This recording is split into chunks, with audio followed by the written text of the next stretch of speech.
آپ نے گفتگو سنی حضرت امام مہدی کے حوالے سے دو ممتاز علماء کی. علامہ عباس کمیلی صاحب میرے ساتھ کل تشریف فرما تھے اور گفتگو میں کچھ تشنگی رہ گئی تھی. میں چاہ رہا ہوں کہ آج اسے مکمل کروں. اور مفتی شاہ جمال الدین بغدادی صاحب یہاں پہ موجود ہیں, ان کے ساتھ بھی گفتگو چل رہی تھی. میں بتاتا چلوں کہ میں اہل تشیع مسلک جو امام مہدی کے بارے میں سوچتے ہیں اور تصور کرتے ہیں کہ قیامت سے پہلے ان کا کیا کردار ہوگا, اور جو اہل سنت والجماعت کے ذہن میں امام مہدی کا کانسیپٹ, اسے کلیئر کر کے پھر میں گفتگو آگے بڑھانا چاہ رہا تھا. جو اہل سنت کے یہاں حضرت عیسیٰ علیہ السلام بھی انہیں شکست نہیں دے سکیں گے غالباً. نہیں, میں عرض کرتا ہوں یاجوج و ماجوج کو حضرت عیسیٰ علیہ السلام بھی شکست نہیں دے سکیں گے. میں عرض کرتا ہوں, اس پہ میں عرض کرتا ہوں. پہلے تو میں عرض کر رہا ہوں نا, جیسے کہ حضور علیہ السلام نے فرمایا من لم یوقر کبیرنا ومن لم یرحم صغیرنا فلیس منا. جو اپنے بڑے کا احترام نہ کرے, چھوٹے سے محبت نہ کرے, میری امت سے نہیں. آپ کا میں بہت احترام کرتا ہوں. میرے وہ کہنے کا جو مجدد کہنے کا مطلب, جس طرح حضرت نے فرمایا بہت سارے لوگوں نے مجددیت کا دعویٰ کیا, اصل میں وہ جزوی مجدد ہے. میں نے جو جملہ جو لفظ استعمال کیا ہے, مستعمل ہوا ہے, وہ مجدد کامل کا ہے. تمام جتنے بھی آج دن تک مجدد ہوئے ہیں, وہ جزوی طور پر انہوں نے دین کی کہیں بگاڑ ہوا, کسی خطے میں ہوا, کسی علاقے میں ہوا, تو انہوں نے اس بگاڑ کو دور کیا. امام مہدی علیہ السلام آپ مجدد کامل ہوں گے, اور آپ اس وقت آپ کے تصرفات میں سے یہ ہوگا کہ پوری دنیا پر آپ بحمد اللہ تعالی اسلام کے پرچم کو لہرا دیں گے اور امن قائم ہوگا. ایک بات. دوسری بات یہ عرض کروں آپ کی خدمت میں کہ جو یاجوج ماجوج ہیں, ہمارے ہاں کیا کہ ہم حدیث شریف, بخاری شریف کی, ابو داؤد شریف کی, نسائی شریف, ماجہ تمام سیاستہ کی, اور دیگر امام بیقی نے لکھا, اور امام سخاوی نے لکھا, امام قرطبی نے لکھا, امام عسقلانی وغیرہ ہوں, ان تمام نے لکھا. اچھا, اب ہمارے ہاں کیا ہے کہ حدیث شریف سے جو ہمیں نتیجہ اخذ ہم نے کیا, یا جو ہمیں ہوتا ہے نتیجہ اخذ, وہ یہ ہے کہ حضرت عیسیٰ علیہ السلام سے بھی کہا جائے گا کہ آپ اپنے دوستوں کو, اپنے افراد کو لے کر تو کوطور پہ تشریف لے جائیں یا قلعہ بند ہو جائیں. جی, تو وہ تشریف لے جائیں گے کوطور پہ, اور پھر یہ اس قدر تباہی مچائیں گے دنیا میں یاجوج اور ماجوج کہ جس کی کوئی انتہا نہیں. اور پھر اس کے بعد وہ بد دعا کریں گے ان کے حق میں, اور اللہ کی بارگاہ میں دعا کریں گے, اللہ تعالیٰ کی مدد آئے گی. اللہ تعالیٰ کی. تو مقصد یہ ہوا کہنے کا, دعا جب وہ کریں گے, وہ بات پوری کر لوں میں, دعا جب وہ کریں گے تو ان کے یہاں گردن میں کیڑا کوئی ایسا آ جائے گا کہ وہ فل فور ساری مر جائے. میرا نقطہ جو تھا وہ یہ تھا کہ جب حضرت ذوالقرنین نے دیوار تعمیر کی, اصل میں انہوں نے بھی لڑائی نہیں کر پائے, دیوار اتنی پاورفل تھے وہ یاجوج ماجوج کہ دیوار ان کو روک دیا تھا. اچھا, اب بھی حضرت عیسیٰ علیہ السلام ان کو شکست نہیں دیں گے, اللہ تعالیٰ مدد فرمائیں گے. یہ تو ہمارا نقطہ نظر ہے, جیسے حضرت کا نہیں, حضرت کا نقطہ نظر ہے کہ وہ شکست دے دیں گے حضرت امام مہدی. دیکھیے, امام مہدی غالب آئیں گے نا تو شکست ہی ہوئی. ہاں, لیکن نہیں, اہل سنت کے نزدیک وہ آئیں گے ہی امام مہدی کے بعد. جی, ہمارے ہاں یہ ہے کہ امام مہدی کا جب انتقال ہو جائے گا تو اس کے بعد پھر وہ یاجوج اور ماجوج کا خروج ہوگا, اور پھر اس کے بعد وہ حضرت عیسیٰ علیہ السلام کی ایک دعا کے نتیجے میں ان کے گلوں. پہلے تو ایک امام مہدی آئیں گے, اس میں تمہارا اتفاق ہے؟ بالکل اتفاق, بالکل. آپ آ کے دنیا میں عالمی حکومت قائم کریں گے, اس میں بھی اتفاق ہے, کوئی شک و شبہ نہیں. ساری دنیا میں عدل اور انصاف نافذ کریں گے. اصل میں یہ بات اور یاجوج ماجوج کی بات تو میرا حال ہے اس میں فرق ہے. یعنی ان کے عالمی طور پر حاکم ہونے میں کسی کو کوئی رتی برابر بھی شبہ نہیں ہے. اچھا, اہل تشیع بھی اس پر متفق, ہم بھی اس پر متفق.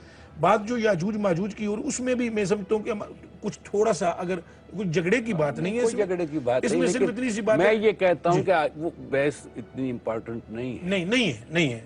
اصل گفتگو امام مہدی, اور یہ وہ جیسے آپ نے کہا بالکل آئیں گے, دنیا میں امن قائم کریں گے, دین واحد ہوگا, دین واحد ہوگا. هو الذی ارسل رسولہ بالہدی ودین الحق لیظہرہ علی الدین کلہ. دین حق کو تمام ادیان عالم پر غالب آنا ہے, اور یہ قرآن کا وعدہ ہے. قرآن کا یہ وعدہ ہے کہ ایسا ہونا ہے, اور اس نے رسول کو بھیجا ہی اسی لیے تھا. اس میں تو اب یہ رسول کار رسالت ظاہر ہے کہ یہ نائب ہیں, نیت کی منزل پر ہے. میں عرض کروں کہ یہ دین حق قائم ہوگا, اور کوئی دوسرا دین نہیں ہوگا. ایسا قرآن کا وعدہ تو آج تک ہوا ایسا؟ بالکل ہوا. نہیں ہوا نا, آج تک نہیں ہوا, آج تک کسی دور میں نہیں ہوگا, کسی دور میں نہیں ہوگا. یقیناً وہ امام مہدی ہی کے امام مہدی ہی آ کر کے ساری دنیا کو فتح کر کے دین حق قائم کریں گے. اچھا, میں ایک تو بات یہ کہ ایکسٹرا پاورز ہوتی ہیں امام کے پاس, وہ ایکسٹرا پاورز کیا ہوں گی؟ یہی کہ ساری دنیا میں امن قائم. اچھا, ایکسٹرا پاور سے مراد میں آپ کی خدمت میں عرض کروں, یہاں ہمارے یہاں جو اہل سنت والجماعت کے نا وہ ایکسٹرا پاور ایک اللہ کا ولی جو ہوتا ہے نا وہ بھی اس میں بھی.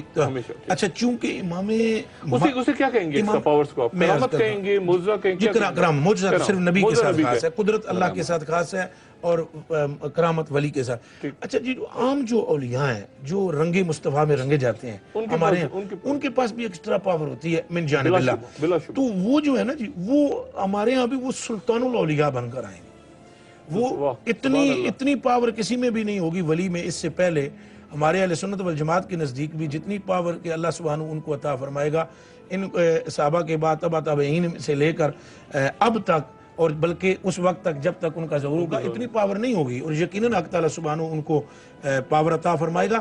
لیکن یہ ایک تھوڑا سا سمجھنے کی ضرورت پھر بھی رہ جائے گی کہ صرف وہ چھو منتر نہیں کریں گے ایسے, وہ باقاعدہ وہ جہاد کریں گے, باقاعدہ وہ مقابلہ کریں گے, اور باقاعدہ ایک اسٹیٹ قائم کریں گے, اور وہ اس طریقے سے وہ اسلام کے پرچم. اچھا, ایکسٹرا پاورز کیا ہوتی ہیں امام کے پاس؟ ایک اچھا پہلے تو یہ بتائیں نا کہ یہ اپنی جگہ ایک پاور ہے کہ وہ موجود ہیں اور غائب ہیں. بالکل. اچھا, اس کی کیسے وضاحت یہ فرمائیں؟ پاور اللہ کی دی ہوئی ہے. اللہ کی دی ہوئی ہے. یہ اللہ کی اس کو یہ کیا ہے؟ اس کو یعنی دیکھیں نا, اصحاب کہف ہیں, جیسے میں نے یہ اہل تشیع جب علماء سے بات ہوئی تو انہوں نے کہا کہ اصحاب کہف جس طرح سو سکتے ہیں اور پھر دوبارہ انہوں نے بھی زندہ ہونا ہے, غالباً یہ بیان ہوتا ہے. زندہ تو ہو گئے وہ دوبارہ, اور پھر وصال بھی فرما گئے. اصحاب کہف نا نہیں, لیکن کہا جاتا ہے کہ شاید دوبارہ آئیں گے اور آخر میں آ کے نہیں. میرا اہل تشیع کے یہاں تو مجھے نہیں پتا, لیکن ہمارے یہاں نہیں, وہ ان کا تو وصال ہو گیا. آپ کے یہاں دوبارہ آئیں گے؟ جی ہاں, اہل تشیع میں وہ دوبارہ آ کے لشکر میں شامل ہوں گے قیامت سے پہلے. یعنی وہ بھی غائب ہیں؟ وہ بھی غائب ہیں. اچھا ٹھیک, یہ میں وضاحت فرماؤں کیونکہ دیکھیں نا بہت سارے نکات پہ اختلاف ہے. بالکل ٹھیک ہے. اہل سنت کے نزدیک جب وہ واپس چلے گئے غار میں اور وہ جا کے پھر وصال فرما گئے. جی بالکل ایسے. لیکن اہل تشیع کے نزدیک ٹھیک اصحاب کہف نے دوبارہ آنا ہے. اچھا, غار سے دوبارہ آنا ہے اور امام مہدی کے لشکر کو جوائن کرنا ہے. جی درست فرما رہا ہوں؟ بس ہمارے یہاں تو صرف حضرت عیسیٰ علیہ السلام. اچھا نہیں, حضرت عیسیٰ علیہ السلام. اچھا, میں ایک اور بھی پوچھوں گا کہ اور بھی کوئی پیغمبر شاید زندہ ہے, میں ان پہ بھی آپ کی رائے دوں گا. حضرت عیسیٰ علیہ السلام, حضرت خضر کا بھی پوچھوں گا آپ سے. اچھا, مجھے یہ بتائیے گا کہ یعنی وہ ان کا جو غائب ہونا, یعنی وہ غائب ہیں لیکن جاگ رہے ہیں. جی. اچھا, کیا انہوں نے اپنی پاورز کسی کو ڈیلیگیٹ کی ہوئی ہیں؟ یہ جو ولایت فقیہ کا کانسیپٹ ہے یہ کیا ہے؟ اپنی پاورز یعنی آیت اللہ یا یہ سارا جو ولایت فقیہ, یعنی وہ کیسے پاورز کیسے ڈیلیگیٹ کرتے ہیں؟ یعنی آیت اللہ کون ہے؟ چلیں مجھے آپ ذرا صرف بتائیے جو آیت اللہ. آیت اللہ کا مطلب اللہ کی نشانی. اللہ کی نشانی. اچھا, اب یہ ہے کہ جو مرجعیت کی منزل پر عالم یا فقیہ ہوتا ہے, وضاحت مرجعیت کی.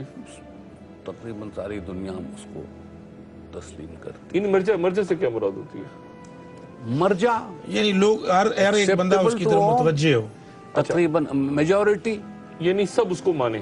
یعنی سب, اور صرف عوام نہیں بلکہ علماء بھی. علماء. اچھا, لیکن میں ایک چیز, آپ نے بڑا اچھی گفتگو چھیڑی اور بات رہ جائے گی تشنا. امامت کے بارے میں علامہ اقبال نے بہت وضاحت کی. اچھا, تو نے پوچھی ہے امامت کی حقیقت مجھ سے, ان سے بھی سوال ہوا, اب تجھے صاحب اسرار کرے, ہے وہی تیرے زمانے کا امام برحق جو تجھے حاضر و موجود سے بیزار کرے, دے کے احساس زیاں تیرا لہو گرما دے, فخر کی سان چڑھا کر تجھے تلوار کرے. ایسا کچھ. اچھا, تو نہیں مرجع فتنہ ملت بیضا ہے امامت اس کی جو مسلمان کو سلاطین کا پرستار کرے. یعنی ملوکیت کی طرف اشارہ ہو رہا ہے. اچھا ٹھیک ہے, یعنی ملوکیت نہیں ہے خلافت یا امامت. ٹھیک ہے, حالانکہ انہوں نے کلیم کیا، ٹھیک، ملوکیت نے کلیم کیا کہ ہم خلیفہ ہیں، خلیفہ۔ لیکن ہے وہی تیرے زمانے کا امام برحق۔ مرجع سے کیا مراد ہے؟ ساری دنیا میں جس کی تقلید کی جاتی ہو، تقلید۔ اس وقت مرجع کتنے ہیں اور کون ہیں؟ دیکھیے اس وقت مرجع مختلف ہیں، ایک سے زائد ہیں، اچھا، ایک سے زائد ظاہر ہیں؟ ظاہر ہیں، اچھا، ظاہر ہے، یعنی لیکن 2-3 کے نام اگر آپ بتائیں۔ آیت اللہ سیستانی ہے، عراق میں، عراق میں ہے، ٹھیک ہے، آیت اللہ خامنائی ہے، ایران میں، ٹھیک ہے، ایران میں ہے، اسی طرح سے اور ہیں۔ تو جو مرجع ہیں ان کو آپ آیت اللہ، ان کا آیت اللہ ہونا ضروری ہے۔ 12 ہیں غالباً؟ نہیں، کوئی فکس نہیں کر سکتے آپ کے 12 ہیں یا کم ہیں یا زیادہ ہی۔ امامت تو فکس ہے کہ 12 ہیں، 12 ہیں، نہیں، ہر دور میں مرجع کم یا زیادہ ہو سکتے ہیں۔ ہاں کم یا زیادہ۔ جو مرجع ہیں ان کا رابطہ امام سے ہے، امام غائب سے؟ جی، اچھا، رابطہ ان کا فزیکل تو نہیں ہے؟ دیکھیے یہ مولانا بہتر بتا سکتے ہیں، گائیڈنس ملتی ہے۔ اچھا، نہیں، کس صورت؟ خواب کی صورت وہی تو نہیں آ سکتی نا؟ وہی بالکل نہیں آ سکتی، اور خواب یا کشف یا کیا؟ نبوت کے دروازے بند ہیں، وہی بالکل نہیں آ سکتی۔ سچے خوابات رہ گئے ہیں، حضور پاک خود ارشاد فرماتے ہیں نبوت میں سے کچھ باقی نہیں ہے سوائے مبشرات کے، اور وہ ہیں سچے خوابات۔ الہام ہو سکتا ہے، یعنی القاء ہو سکتا ہے کسی بات کا، اور الہام ہو سکتا ہے، اور نبوت کے دروازے بالکل بند ہیں۔ جیسے حضرت فرما رہے تھے یا تو وہ نبی ہیں، تو نبی تو کنفرم نہیں ہے، نہیں، ٹھیک ہے نا جی۔ اب وہ امام، یعنی ان کے ہاں جو بھی کنسیپٹ جو بتلا رہے تھے، جی، اچھا وہ جو مرجع ہے ہمارے ہاں، کوئی مرجع صرف ہم کہتے ہیں، ایسی مرجع عربی میں کہتے ہیں جس چیز کی طرف رجوع کیا جائے، اچھا، رجوع کیا جائے۔ ٹھیک ہے، تو جو جو ان کے ہاں حضرات ہمارے اہل تشیع بھائیوں کے ہاں مرجع ہیں، تو یعنی وہ اگر بہت سارے ہیں تو پھر بہت ساروں کی طرف رجوع ہو رہا ہے نا فی الوقت، اور اگر کوئی ایک ہے تو پھر وہ ایک ہی مرجع ہے۔ ہمارے ہاں اس طرح کا کوئی تصور یا کوئی کنسیپٹ موجود نہیں ہے۔ اچھا۔